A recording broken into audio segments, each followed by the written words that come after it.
everyone. We're here today at the Wisconsin State Hunting Expo, and we got this massive rack here, the Johnny King buck. He's going to tell you a little bit about his story, so let's listen to see what he's got. Hi, my name is Johnny. I'm here with my friend Billy. He's up from Michigan, and I'm going to tell you a little bit about the hunt the day that I shot this great animal. It started in 2006 on a family farm. My my grandpa bought the farm in the early 1950s, and my uncle still owns it. So me and my uncles and cousins, we all get together every year, and my brother, and just love to hunt. That's our most important thing we love to do. It was a Saturday morning. Usually on the family, what we'd like to do every day is just sit till about 9 o'clock, and then we come in, have a little snack, talk about what we're going to do for drives. I'm one of the youngest in the group, so usually I'm the guy that's going to be doing all the driving. But for some reason that day, my brother says, "Johnny, why don't you sit on this drive?" I'm like, I had no problem with it. So the drive, we're getting all set up for it. I go down, I'm sitting next to a telephone pole. My family, we don't have trail cams, and we don't sit in tree stands. We just sit on the ground. Well, I was just got down, sat there, and all of a sudden from behind me, I saw this deer run to the woods we were driving. So the drive hasn't even started yet, and this deer comes from behind us. Okay. And all of a sudden I'm sitting there, I'm like, oh my God, that is huge.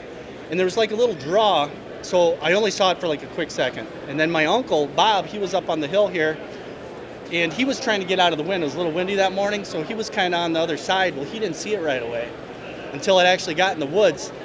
And I was sitting there, so I sat down. I was already sitting down, and I put the gun on my knee, and I'm like, this first shot's got to be the best.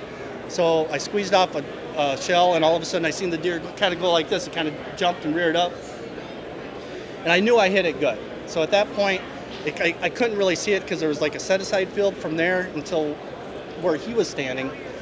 So I started crawling on my hands and knees, and because I just wanted to see where he was going. So every about 20, 30 yards, I'd jump up, take a look around, and I would squeeze a shot off if I could, not knowing if I hit him that time or that time. Well, I got up to the line fence, and I'm like, all right, this is it.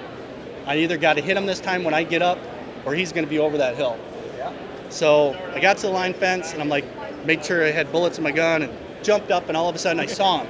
I took a shot, and then all of a sudden he was over the hill. So I'm like, oh my God, I'm tired. So I ran up to the top of the draw because the drive hasn't even started. I wanted to make sure that he didn't get down to the other side. So I'm standing there, out of breath, ran up to the top of the hill. I can't see him anymore. I'm watching this draw and this draw, and I could see the standers, or the drivers, they were just starting. So I had to wait there for like an hour. It's a long drive because it's really thick coming through.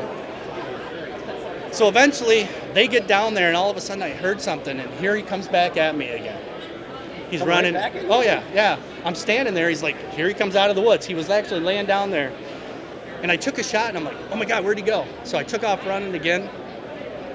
And I get to that point, and I look down, and then all of a sudden he's running down the hill away from me. So I dropped him, but then he got back up. Hey, Billy, could you turn it around? Just show him. I didn't know this till later, but one of the last shots that I took at it. Here? No, just move your finger a little bit. The bullet actually went through and went out the other side. So when I shot him, not knowing that I hit him through the antler, he actually fell down. So I run down to the bottom of the hill. And like I said, it's some tall grass, so I can't see him all the time. And then all of a sudden I see him running along the fence line. He was hurt bad enough that he couldn't jump the fence. So then at this point, I had a hole in my coveralls, so I lost my bullets. I'm out of bullets. That's not good. No. So here's this deer with this wounded deer. Reminds me of my buddy Brody. He goes and goes with one shell. He thinks he's got 6 of them in there, and he's only got one. Well, I only had a 30-30 Savage. I only got 3-shot clip, so I'm trying to do all this stuff. Yeah. That's another story. Family gun, passed down through the generations, but. And you shoot a giant like that. Oh, shoot a giant like that. Can't get any better than that. So at this point, I'm yelling at my cousin Brad. I'm like, Brad, I'm out of bullets. You got to take this deer down. So he runs out of the woods. We're down where all this commotion's going on, and he shoots. And all of a sudden, the deer drops. Finally, we're out of breath. We're both running up to it. And the weird thing is, we get up to it. We're kind of out of breath, just running. Oh, you all right? Holding that 10 pounds? So we get up to holding it. My cousin Brad, he jumps on the back of the deer like this, right? And he's holding it. and I kind of walk. I see this weird discoloration, but it was kind of blown out on the front. So I'm looking at it, and I'm like, God, what is that? What is that? I walk around, and then all of a sudden, the deer saw me. We thought it was dead. It jumps back up. So here's my cousin Brad holding it like this. The deer kicks him off, and he's holding one side of the rack. The actual rack came off at that point. So I'm like looking at my cousin, I'm like, what? Brad, what the hell happened, you know? We had no idea. So the deer is still alive. So unfortunately, we had to shoot it one more time, and that was it. So. Really? Yeah.